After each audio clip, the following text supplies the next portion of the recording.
성부와 성자와 성령의 이름으로 오소서. 성령님, 당신의 빛 그 빛살을 하늘에서 내리소서. 가난한 아버지, 은총의 주님, 오시어 마음의 빛을 주소서. 가장 좋은 위로자, 영혼의 기쁜 손님, 생기 돋워 주소서. 일할 때 휴식을, 올 때 바람을, 슬플 때 위로를, 지복에 비치시어 우리 맘 깊은 곳을 가득히 채우소서. 주님 도움 없으면 우리 삶 그 모든 것 이로운 것 없으리. 허물은 씻어주고 마른 땅 물 주시고 병든 것 고치소서. 굳은 마음 풀어주고 찬 마음 데우시고 바른 길 이끄소서. 성령님을 믿으며 의지하는 이에게 시련을 베푸소서. 공덕을 쌓게 하고 구원의 문을 넘어 영복을 얻게 하소서. 아멘. 성부와 성자와 성령의 이름으로. 혹시 뭐 나와 있나 싶어갖고 궁금해서 봤어요. 자, 우리 성경 세미나 이제 7주차가 됐는데요. 7주차가 됐는데, 여기 올라가니까 제가 좀 정신이 살려갖고, 됐는데, 먼저,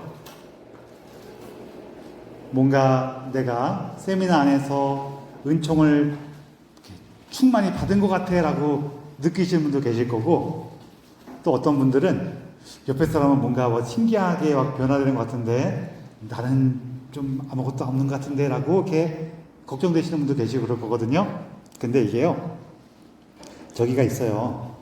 하느님께서 우리에게 주시는 은사는 하느님께서 영이시기 때문에 우리에게 영으로 주어져요. 그런데 그 가운데에서 하느님께서 필요하다고 생각하실 때에는 우리 감각 안에서도 느껴지는 거거든요. 그래서 어떤 사람이 내가 하느님의 은총을 받았어 라고 얘기할 때 있잖아요. 그때 우리는 보통 우리가 이처럼 감각적으로 느껴지는 걸 중심으로 얘기를 한단 말이에요. 그러나 은총은 다 이 사람도 받고 저 사람도 받고 다 그 영 안에서 받은 거예요. 그래서 혹시 그래도 저는 이렇게 감각적으로 좀 느껴졌으면 좋겠어요. 뭔가 이렇게 확 찡한 느낌도 오고 막 마음이 뜨거워지기도 하고 막 신령한 언어로서 막 기도도 터지고 그랬으면 좋겠어요 하시는 분들 중에는 그러신 분들이 계시다면은 제가 좋은 거 알려드릴게요. 지난 수요일부터 저 초월성당에서 또 시작했다 그러거든요. 거기 따라서 또 하세요. 그런 방법이 있습니다. 그래서 이게 저도 성령세미나 저희 프로그램으로 저희 신학생 때 했던 것도 한 번 있었고, 저도 개인적으로 2번 더 받았어요. 그러니까 여러 번 받아도 상관없으니까요. 여러 번 받으면서 하나님께 청하는 게 있다면은 더 간절히 한번 청해 보세요. 제가 아는 분들 중에서도 첫 번째는 옆에서도 막 이렇게 큰 소리로 막 기도하고 또 신령한 언어로 기도도 하고 막 그러는데 처음에는 나 저렇게 하면은 이상한 사람처럼 보이면 어떻게 하지 하고 걱정돼 갖고 이렇게 잘 못 따라 했대요. 근데 자기가 신앙생활 하면서 저 사람 좀 신앙생활 제대로 하는 것 같지도 않은 사람 아는 것 같은데 했던 사람이 막 하는 걸 보니까 끝나고 나니까 너무 부러웠대요. 그래갖고 그 다음번에 할 때는 가서 한 번 더 하면서 그때는 처음처럼 이렇게 처음에 받을 때처럼 이렇게 뭉쳐들지 안 하고 시킨 대로 다 하고 큰 소리도 막 해보고 그래갖고 그때는 이분도 그 은사를 많이 받았다고 이렇게 알려주시는 분도 계셨어요. 그래서 한번 그렇게 해보시고, 또 어떤 것도 있냐면요, 우리가 이게 피정을 하거나 어떤 이런 세미나를 하거나 하는 그 과정에서는 그냥 잘 모르겠어 갖고 그냥 그런가 하고 넘어갔는데, 어느 날 한 달쯤 후에 그냥 집에서 이렇게 차를 마시는데 그냥 별것도 없이 그냥 잠깐 이렇게 쉬면서 차 한잔 마시는데 갑자기 마음이 막 뜨거워지면서 입에서 저절로 막 찬송이 나오고 막 그렇게 되는 되신 분도 있었어요. 그래서 그 시기가 언제 올지는 우리가 잘 모를 수 있어요. 예. 하느님께서 필요하다 그러면 아무 때나 막 주시니까요. 너무 걱정하지 않으셔도 됩니다. 그러면서 이제 우리가 하느님 안에서 뭔가 체험을 하고 변화될 때에는 사실 우리 신령한 언어로 기도하는 거, 심령 기도라고, 지금도 심령 기도라고 그러죠. 심령 기도로 할 때 사실 심령 기도를 하는 거하고 안 하는 거하고는 그 은총 안에서는 큰 차이가 없어요. 사실 큰 차이가 없는 거예요. 심령 기도하는 사람은 믿음이 깊은 사람이고 못한 사람은 믿음이 약한 사람이냐? 그래요? 아니에요. 그냥 은사기 때문에 필요하면 주시는 건데, 다만 우리가 심령 기도를 할 수 있게 되면은요, 왠지 하느님께서, 살아계신 하느님께서 우리 곁에 계신, 내 곁에 계신 것 같은 마음이 좀 더 진하게 들긴 하거든요. 그쵸? 그래서 그런 거는 좀 이렇게 청해 보시면 돼요. 그런데 사실 사도 바오로께서도 그러셨지만 심령 기도는 하느님께 주시는 은사 중에서는 이렇게 은사를 서로 이렇게 높낮이를 평하기는 좀 그런데, 하느님께 주시는 은사 중에서는 뭐랄까 약간 그래, 사도 바오로 표현대로 하면은 그래, 그런 은사도 있어. 그냥 이렇게 말씀하시는 은사예요. 왜일까요? 왜냐면은 심령기도 그 자체만으로는 공동체에 무언가 봉사할 수가 있을까요? 없을까요? 조금 힘들어요. 그쵸? 내가 심령기도를 어떤 사람이 되고 정말 하느님께 강렬한 참여로 심령기도를 막 해요. 그 옆에서 그냥 심령기도라는 것이 있구나라는 걸 아는 사람들 사이에서는 어떻게 보여요? 그냥 잘하네.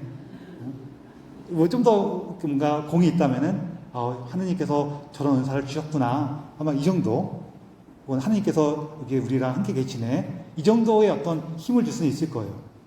그래서 은사에서 가장 중요한 그 요소가 뭐냐면은 공동체에 대한 봉사기 때문에, 그래서 사도 바오로께서는 그래, 그런 은사도 있어. 그냥 그 정도로 이렇게 얘기를 하셨어요.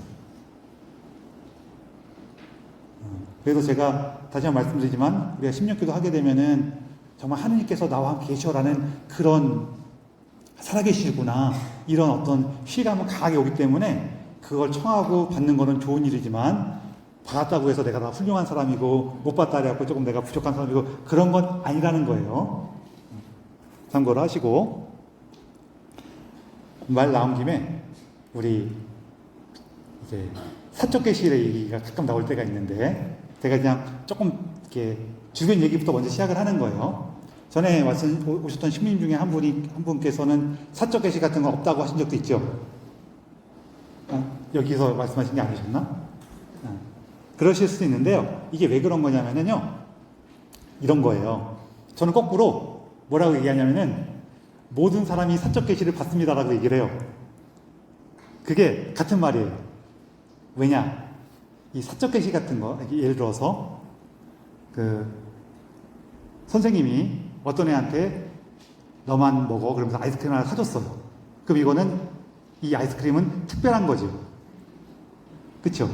근데 선생님이 반에 있는 학생들 전부한테 아이스크림을 다 사줬어.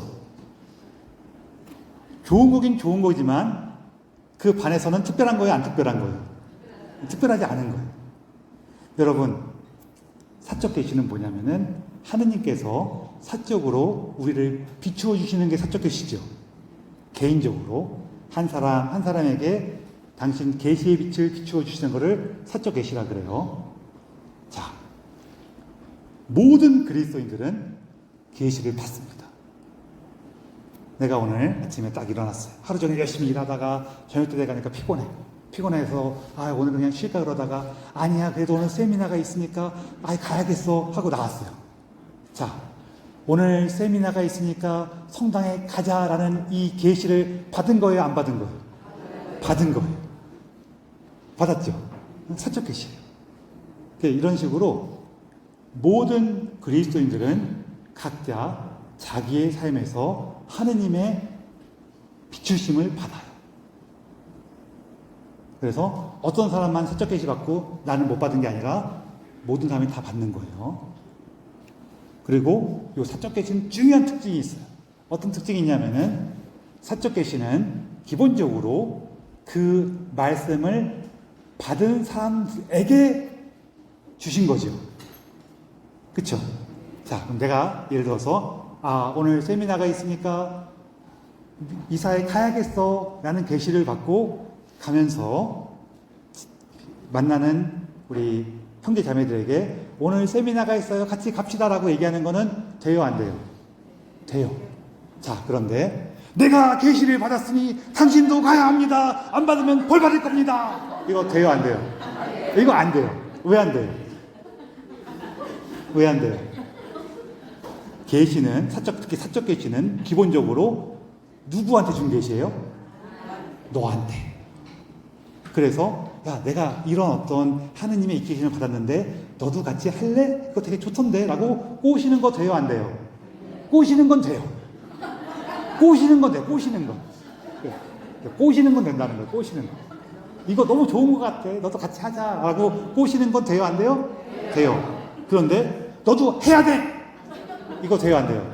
안 돼요. 하면 너무 좋아. 돼요 안 돼요? 돼요. 안 하면 벌 받을 거다. 지옥 가서 거다. 돼요 안 돼요? 안 돼요. 이해하시죠? 그런 거예요. 사적 계시는 그런 거예요. 그러면서 우리가 이제 신앙 안에서 예수님을 계속 만나는 건데, 그래서 사실 우리 신앙생활의 목표는 뭐냐면요. 한번 따라해 보세요. 그리스도 똑 닮기. 이게 신앙생활의 목표예요. 예수님을 꼭 닮는 게 우리 삶의 목표거든요. 예수님처럼 느끼고 바라보고 생각하고 행동하고 살아가는 것. 이게 우리 신앙생활의 목표예요. 이게 얼마나 멋진 일이에요. 내가 예수님처럼 세상으로부터 자유로워. 내가 예수님처럼 미움과 욕심으로부터 자유로워. 내가 예수님처럼 사랑의 목매. 내가 예수님처럼 용서하고 이해하고 화해하고 살아갈 수가 있어. 내가 예수님처럼 모든 것을 내어줄 수가 있어. 그렇게 살 수 있다면. 그쵸? 얼마나 좋겠어. 제가 이 표현할 때, 여러분, 지금 제가 표현하는 거 들으시면 아시겠지만, 제가 예수님처럼 살아야 합니다 라고 얘기했어요? 아니면은 예수님처럼 살 수 있다면 얼마나 좋겠습니까? 라고 얘기했어요. 첫 번째요, 두 번째요? 첫 번째를 의미가 우리 이 신앙생활 안에 없는 건 아니지만, 사실은 제가 그 얘기를 웬만하면 안 하려고 그러는 게, 그 삶은 그렇게 해서 갈 수 있는 게 아니에요. 우리가 이렇게 살아야 됩니다. 우리가 미운 사람을 용서해야 됩니다. 해서 용서가 됐으면 얼마나 좋았겠습니까? 그렇죠? 우리가 그 사람을 용서해야 됩니다. 라는 것은 사실은 예수님 말씀 중에서 비슷한 얘기가 있는데, 내가 용서하고 있다는 거예요? 용서 못하고 있다는 거예요? 못하고 있으니까 그런 얘기를 하는 거예요. 그렇잖아요. 우리 잘 생각해 보세요. 내가 정말로 용서한 사람은 용서했다, 만다 이런 얘기도 안 해요. 그렇죠? 여기 좀 아주 극단적인 집들이 있긴 있는데, 그냥 평범한 집에서, 일반적인 집에서 부모 자녀들 사이에서 보면은 부모님들은 자녀들에게 상처를 많이 받아요. 물론 자녀들도 부모님한테 상처받는 경우가 종종 있지만 부모님들도 많이 상처를 받아요. 그런데 어떤 부모님들도 저는 저의 자녀들을 용서했습니다, 이런 사람 잘 없어요. 왜일까요? 이미 용서했기 때문에 저는 우리 아이를 용서할 겁니다, 이런 얘기 잘 안 해요. 제가 누구 용서했습니다, 이렇게 얘기할 때는 사실은요, 마음속에 조금 남은 거야. 혹은 기억이라도 남은 거예요. 기억이라도. 그럼 그런 얘기를 하게 돼요. 더 나아가서 저는 그를 용서할 겁니다, 그거 뭐예요? 아직 밉다는 얘기죠. 그런 거예요. 원래 그런 게 조금 있어요. 근데 제가 예수님을 닮는 거예요. 그래서 이해 잘 안 돼요.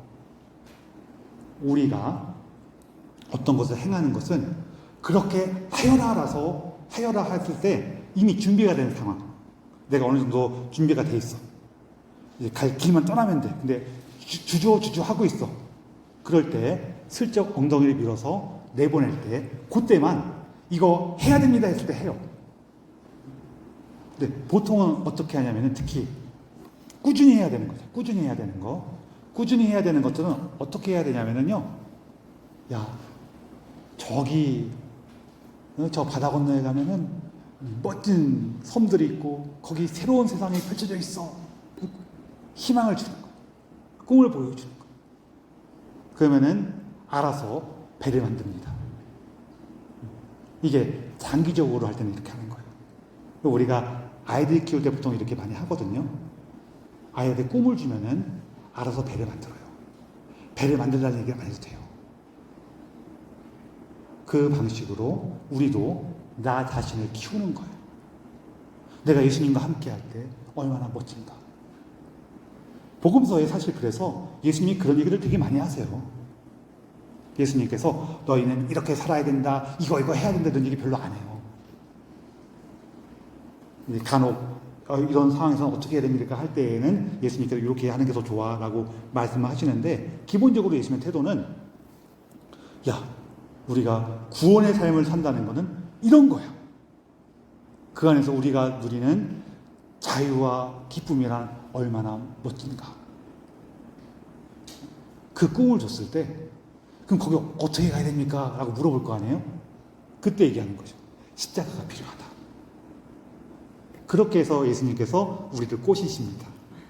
그게 꼬셔야 돼요.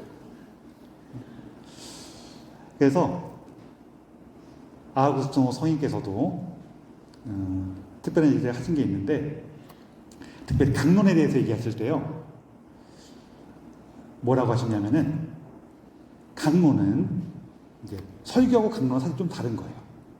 강론은 하느님 말씀을 선포하는 거죠.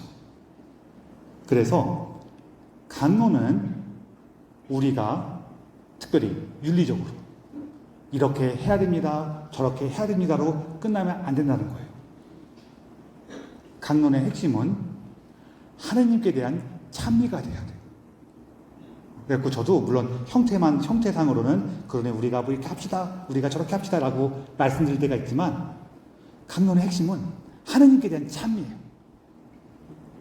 그래서 우리가 나가서 이렇게 살아야 됩니다 라는 것이 강론의 핵심 되는 것보다는 하느님이 이처럼 멋지신 분이십니다가 더 좋은 거예요, 사실은. 왜냐? 그 하느님을 찾는 거는 그분이 멋지시다는 걸 우리가 느낄 때 각자가 거기에 도전하기 시작하니까, 찾아가기 시작하니까. 그래서 예수님을 똑 닮는 것이 우리 신앙생활의 목표인 거고, 거기서 살아가는 거예요. 그러면서, 근데 우리가 예수님을 닮으려면은, 딱 닮는 거 생각해 보면은 왠지 내가 손해보는 것 같아. 그쵸? 내가 고생만 많이 할 것 같아. 그런 마음이 조금 들어요. 근데 이게 어떤 거냐면요, 이런 거예요. 우리가 좋은 옷을 입고 있는데, 다 좋은 옷을 입어. 오늘 내가 집에서 제일 좋은 옷을 딱 입고 나갔어. 딱 입고 나갔는데, 이제 나무다리를 건너가고 있는데, 외나무다리를 건너가는데, 저 건너편에서 내가 제일 미워하는 놈이 딱 와. 자리를 양보하고 싶어요? 안 양보하고 싶어요? 안 양보하고 싶어요. 갖고, 나하고 딱 가운데 맞아갖고, 서로 딱 고개를 세우고, 딱 그러죠. 비켜. 그럼 상대방이 뭐라 그래? 네가 비켜. 딱 그래. 멱살을 딱 잡을까? 싸울까? 근데 사실 잘 생각해 보세요. 외나무다리 있어요. 멱살 잡고 싸우면 떨어질 거예요. 나는 오늘 뭘 입고 있어요? 비단 옷을 입고 있어. 저기 진흙탕에 빠지면 어떻게 돼요? 더러워져. 응? 그때 거기에서 상대방은 벌써 갑자기 진흙탕으로 딱 뛰어들면서 덤벼 그래요. 그럴 때 우리는 어떻게 해요? 미안해? 그래서 얼른 나오죠. 그냥 얼른 건너가도 위험해요. 얘가 그냥 막 뿌릴 수도 있잖아. 그쵸? 이게 무슨 얘기냐면은, 우리가 아직 성숙하지 못했을 때에는 무언가 내가 예수님을 닮아가는 것이 손해처럼 느껴질 수도 있어요. 맞아요. 실제로 세상에서 볼 때는 손해인 경우도 종종 있어요. 그런데 지금 우리가 서 있는 곳, 저는 지금 길 가면서 서로 좋은 옷을 입고 딱 싸우기 직전을 얘기했지만 보통은 어떤 경우냐면은 서로 이미 진흙탕 속에서 뒹굴고 있는 상태인 경우가 되게 많아.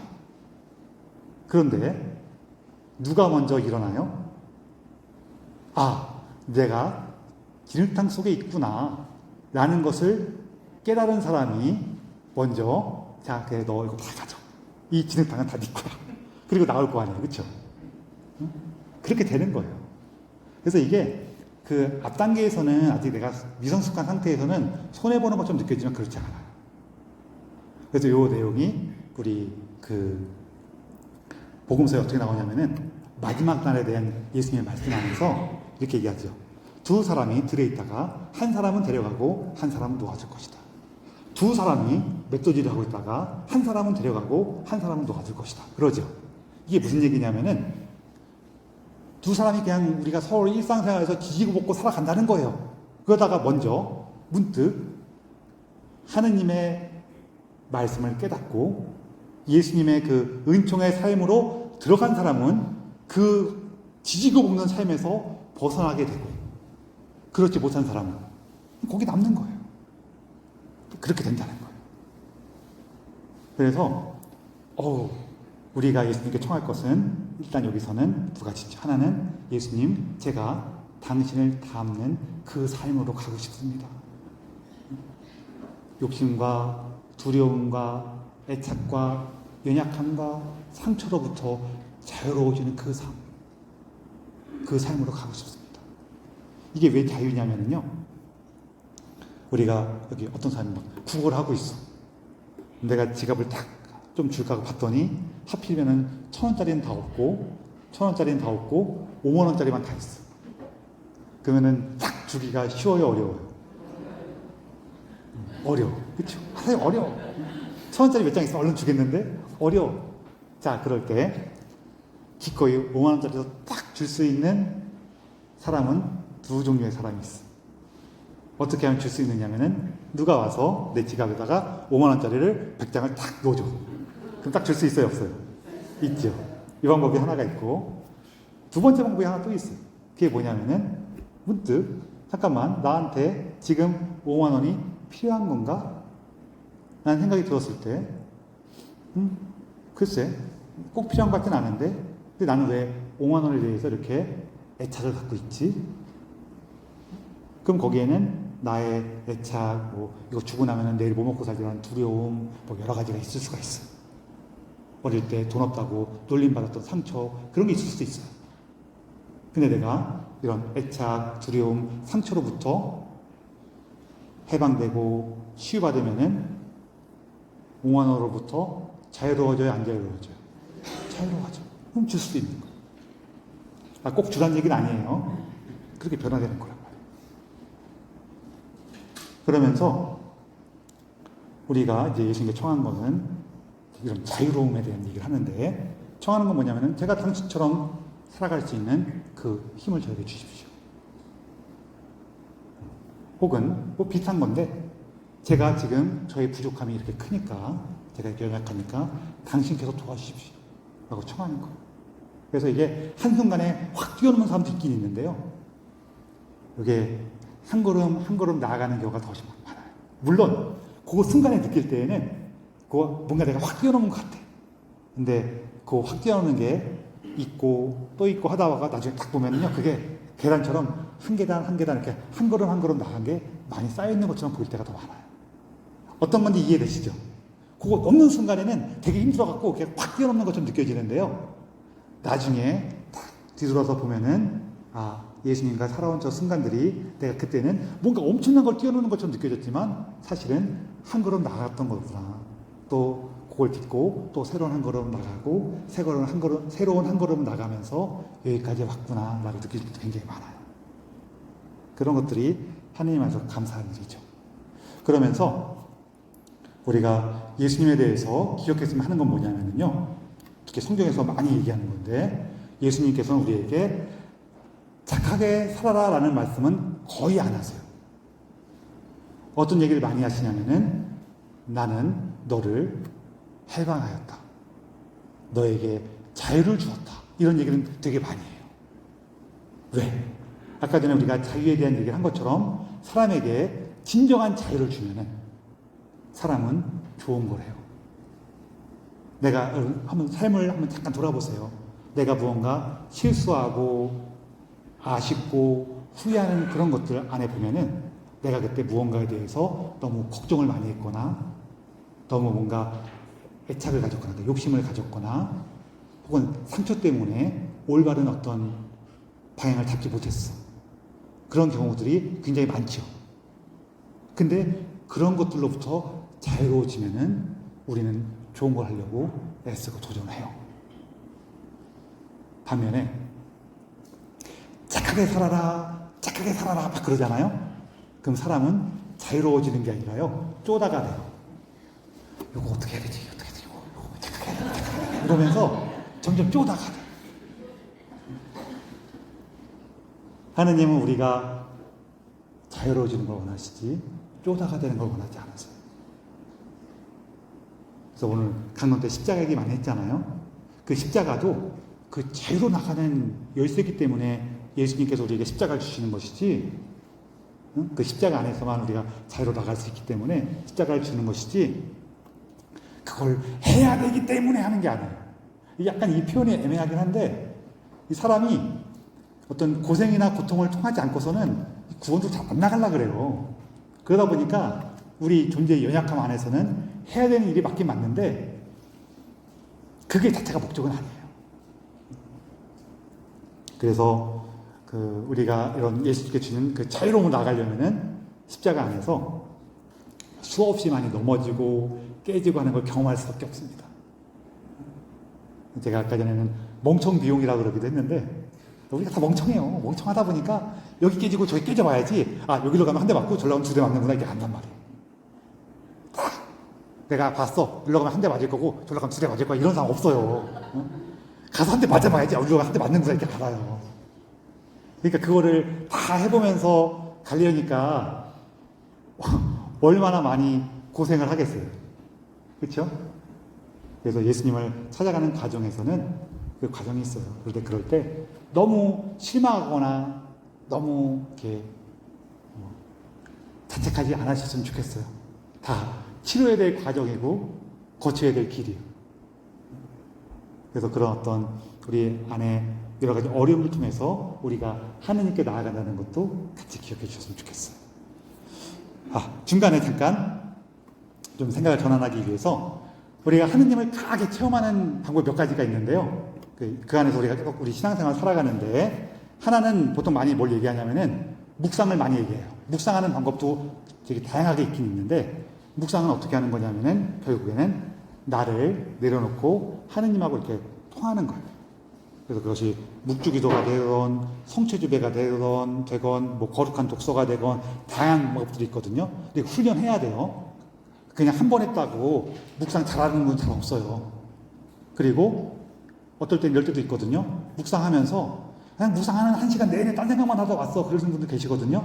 이 사람은 묵상을 잘한 걸까요? 허투루 한 걸까요? 잘한 거예요. 왜냐면요, 아까 제가 처음 얘기할 때 우리의 감각은 중요하다 그랬어요? 별로 안 중요하다 그랬어요? 별로 안 중요한 거예요. 하느님과 함께하는 영적인 것이 중요해요. 내 감각은 느끼지 못했지만 하느님 앞에 내가 나와 있고 하느님과 함께할 때 영으로는 충만해져요, 이미. 그래서 약간 극단적인 예로 마음이 너무 뜨겁고 하느님 막 찬미하고 기뻤어. 근데 그날 저녁에 술 마시고 늦게 들어온 남편한테 막 화를 냈어. 이 사람은 그냥 그런 거예요. 나는 오늘 아무것도 없는 것 같고, 나 오늘 맹수맹수한 것 같고 그랬는데, 술 마시고 늦게 들어온 남편을 딱 보는데 왠지 좀 이렇게 불쌍해. 그래갖고 속은 괜찮아 하고 따뜻하게 한마디 건넸어. 이 사람은 기도를 잘한 거예요. 사랑의 움직임으로 나타나잖아. 오히려 이 사람이 더 잘한 거예요. 그래서 좀 이렇게 잘 모를 수도 있지만 하느님과 함께하는 시간 그 자체가 중요하다는 거예요. 우리한테는 제일 중요한 거기에 포함돼요. 그래서 우리가 하느님과 함께하기 위해서 성경 묵상도 하고 성체 주배도 하고 묵주기도도 하고 하는 거예요. 형태는 상관없어요. 내가 하느님과 함께 머물러 있다는 것 그 자체가 중요해요. 또 나를 벗어나서 하느님과 함께 하는 것 중에 방법이 뭐가 있냐면요, 이런 거 있어요. 특히 오늘 여기서 찬미하시고 하는 거 너무 좋으셨던 분들은요, 우리 성령 기도회에 오셔갖고 계속 참여하셔도 좋고, 또 그게 좀 하기 어려우신 분들은요, 집에서 혼자 하실 때 우리 찬송 성가집이나 우리 가톨릭 성가 상관없어요. 이렇게 찾아갖고 내가 다 알고 좋아하는 노래들을 쭉 뽑아요. 그 노래를 번호를 다 써놔갖고 한 1시간 넘게 부를 수 있도록 쭉 써놔요. 그 다음에 딱 다 찾아놨으면은 그 펴갖고 그냥 그 노래 계속 부르는 거예요.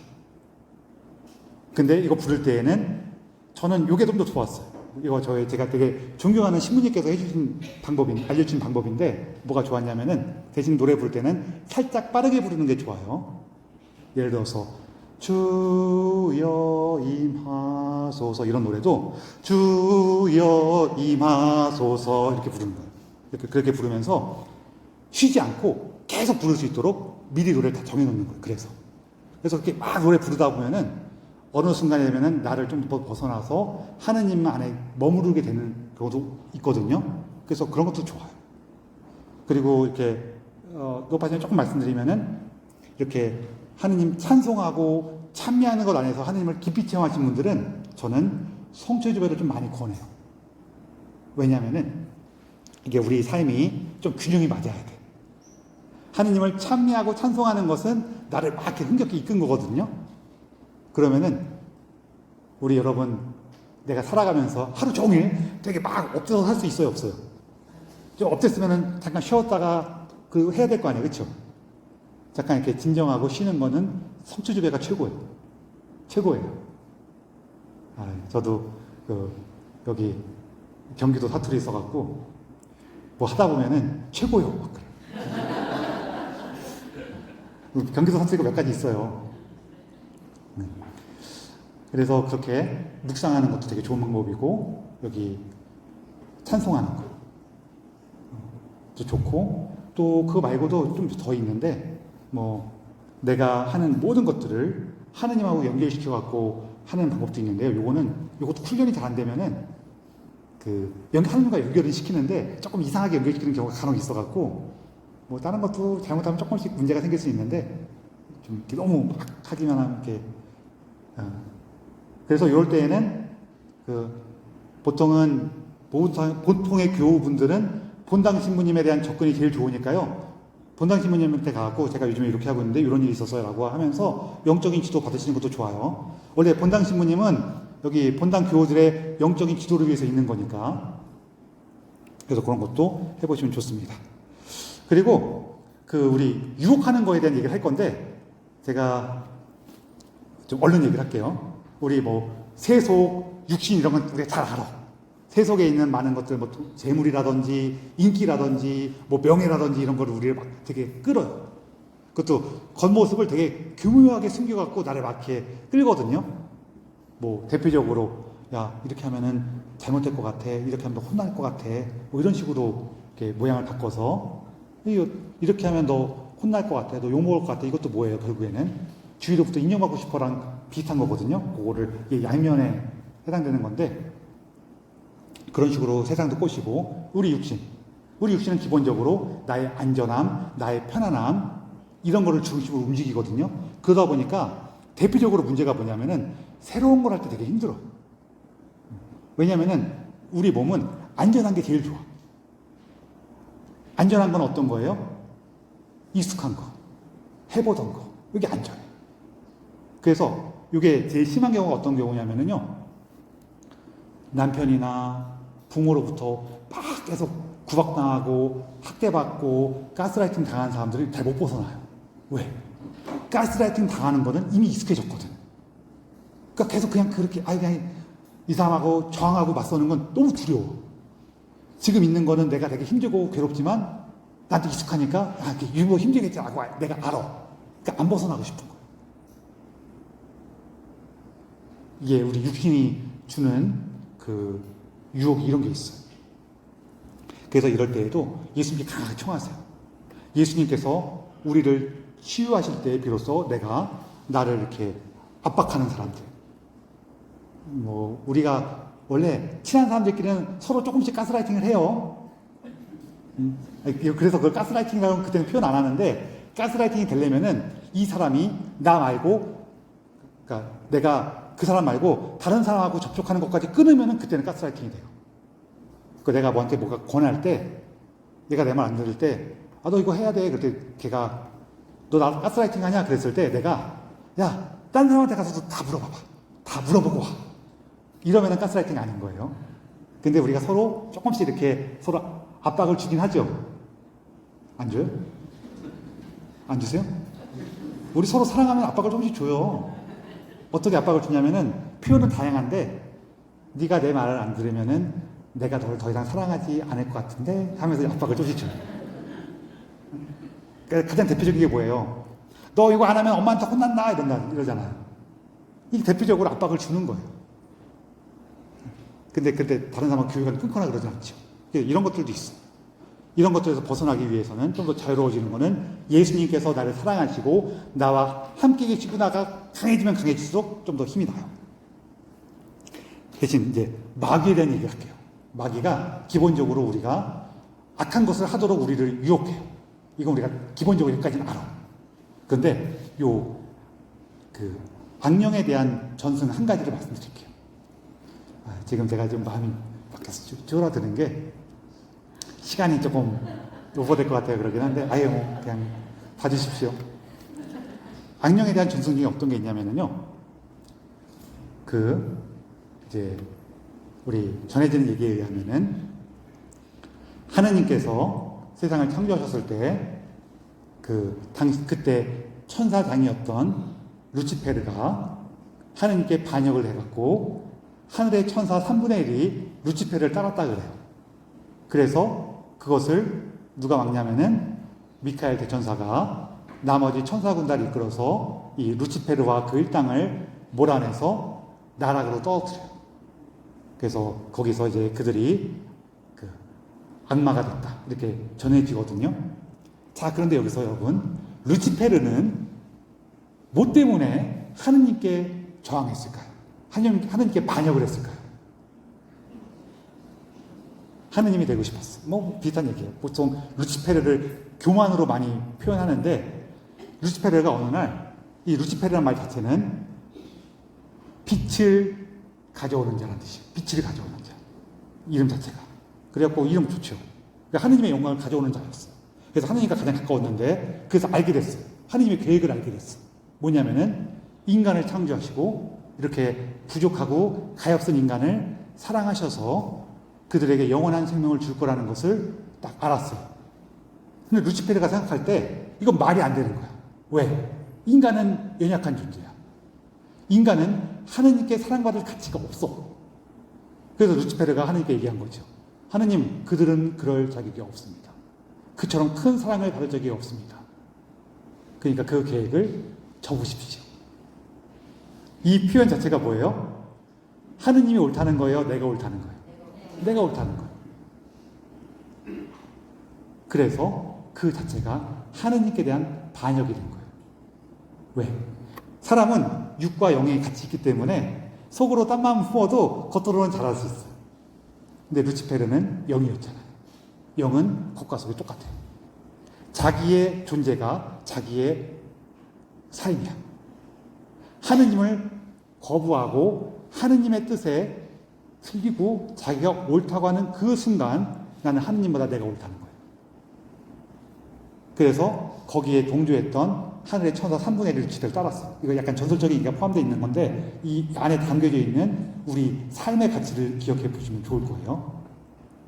그래서 이 루치페르는 나락에 떨어진 이후 거기를 지옥이라고 부르게 됐는데 뭘 하고 싶을까요? 뭘 하고 싶을까요? 인간을 끊임없이 유혹하고 싶어. 악을 저지르도록 유혹하고 싶어. 그래서 그 목적은 뭐예요? 하느님께 표현하는 거죠. 보십시오. 당신이 틀리고 내가 맞지 않습니까? 이들은 구원받을 가치가 없습니다. 이게 악마가 하는 일이에요. 그래서 요 전승에 따른 악마의 모습이 어디에 잘 표현되냐면은 욥기에 잘 표현돼요. 거기 보면은 천상의 잔치가 벌어졌는데 사탄이 거기 와 있죠. 그래서 하느님한테 막 얘기를 해요. 이런저런 얘기를 해요. 좀 이상하지 않아요? 그래서 이 전승에 따른 그 표현이 욥기에 나오는 거예요. 물론 악마는 그 악을 통해서 사람을 협박하고 위협해서 하느님으로부터 떨어뜨리는 경우도 많아요. 그러나 이런 식으로 하느님께 계속 얘기하는 거죠. 처음에는 괜찮아 이렇게 해도 돼 그러면서 꼬셔갖고 악을 저지르게 만들고 그 다음에는 우리한테 너는 이제 글렀어. 하느님을 사랑받을 자격이 없어. 끝이야. 이것도 못하지? 그래서 하느님을 멀어지게 만드는 거예요. 우리한테 협박하는 거죠. 너는 이미 죄인이기 때문에, 너는 부족하기 때문에, 너는 연약하기 때문에 하느님은 넌 사랑하지 않으실 거야. 너는 더 이상 가망이 없어. 글렀어. 그렇게 우리를 압박하는 게 악이에요. 그래서 악의 유혹 중에는, 특히 악마의 유혹 중에는 그것도 포함되어 있어요. 이게 사람을 연약하게 만들어요. 제가 종종 말씀드리지만 어때요? 우리 이렇게 그래도 나름대로 애써서 노력해서 좋은 걸 조금 했는데 내가 이거밖에 못하네. 참 부족하네. 이게 얼마나 될까? 이럴 때 누가 오더니 뭐야? 이거밖에 못했어?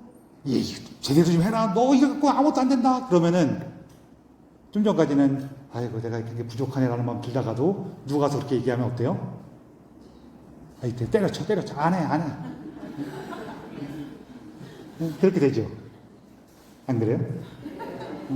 그런데 내가 좀 다른 데를 애쓰겠는데 좀 참 미약하네. 그런데 누가 오더니 어이구 이렇게 했어? 야 참 잘했다. 너도 힘들 텐데 그것도 참 대단했네. 열심히 했어. 그러면은 어떤 마음이 들어요? 다음번에 좀 더 해볼까? 그런 마음 들어요, 안 들어요? 그런 마음 들어요. 그래서 이게 아주 나태한 사람한테는 아까 전에 얘기한 것처럼 엉덩이를 툭툭 들여서 조금 밀어주긴 해야 돼요. 근데 우리가 그런 경우가 생각보다 많지가 않아요. 오히려 우리한테 문제가 되는 건 뭐냐면은 하느님의 따스함과 자비하심을 믿지 못해서 거기에 생기는 문제도 종종 있어요. 그래서 여러분들 우리가 이런 식으로 압박받을 때, 자책하게 될 때, 그때 우리가 예수님 찾는 방법은 요것만 말씀드리고 마무리할게요. 한번 생각해 보세요. 만약에 지금 나의 모습하고 비슷한 사람이 내가 아끼는 동생이나 후배나 자녀들이 나한테 와서 그래요. 아우, 어머니, 아버지, 아니면 선생님, 선배님, 언니, 오빠, 형, 이러면서 얘기하면서 내가 요즘에 이런 게 있는데, 내가 이렇게 해보려고 하면서 안 되고, 계속 이렇게 되더라고. 나도 이러지 말아야지 하면서 자꾸 미운 마음도 들고, 속상하고 그러더라고. 그렇게 얘기할 때, 여러분들 보통 뭐라고 하시겠어요? 고생했네. 그래, 그런 마음 알지. 그래, 가서 한잔하자. 기운 내고, 열심히 해봐. 혹시 필요한 거 있으면 내가 도와줄게. 이렇게 해요? 아니면은, 너는 왜 하는 게 고모양 고꼴이니? 내가 옛날부터 봤는데, 그럴 줄 알았어. 너 같은 애는 안 돼. 이래요. 첫 번째예요, 두 번째예요? 자, 그러면은 우리는 분명히 이렇게 한다 그랬죠. 그럼 내가 더 너그러울까요? 예수님께서 더 너그러우실까요? 예수님이 더 너그러우시죠. 그러면은 예수님보다 덜 너그러운 나도 이렇게 하는데 나보다 더 너그러운 예수님은 어떻게 하시겠어요? 이걸 기억하시라는 거예요. 그래서 여러분, 오늘 우리가 신앙생활하면서 우리 신앙생활의 목적이 뭔지, 그리고 예수님을 좀 더 깊이 만나기 위해서 우리가 할 수 있는 것들이 어떤 게 있는가, 이런 얘기 좀 나눠보고, 그 다음에 악의 유혹들, 그 중에서도 오늘날 제 생각에, 이건 저의 경험이니까 제가 가장 어려웠던 악의 유혹이 이런 게 있었습니다라고 말씀을 드립니다. 그래서 여러분들, 우리 예수님께서 주시는 진정한 생명과 자유 안에서 주님의 부활과 함께 하시고 그 안에 있는 십자가를 기꺼이 받아들여서 이 안에서 내가 예수님과 새롭게 함께 되는구나라는 그 용기를 얻으시고 예수님께서 우리에게 주시고자 하는 생명을 언제나 더욱더 풍성히 받으시기 바랍니다.